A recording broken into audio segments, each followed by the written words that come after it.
ঘরে ফেরা কি এতটা কঠিন? ঘর তো আর আকাশ নয়, ফিরতে গেলে পাখি হতে হয়।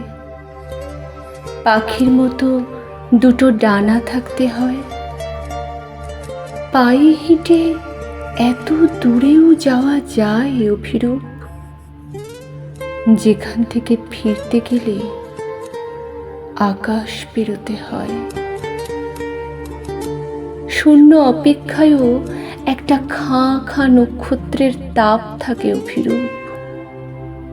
তুমি কখনো বুঝবে না অপেক্ষার শূন্যতা একটা মানুষকে যে কি ভীষণ নিঃস্ব করে দিতে পারে, যেখান থেকে তাকালে মৃত্যুকেও প্রিয় মনে হয়।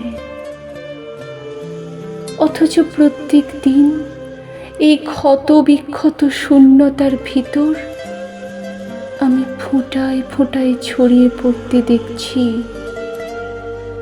আমার নিজের শরীর। অপেক্ষার যন্ত্রণাকে তুমি কখনো অনুভব করেছো অভিরূপ?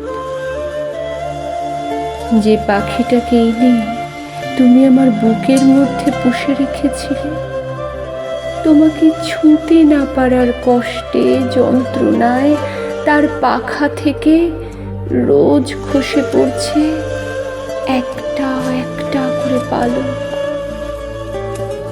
আর সেই পালকের উপর জন্ম নিচ্ছে অসংখ্য উপজীবী ছত্রাক।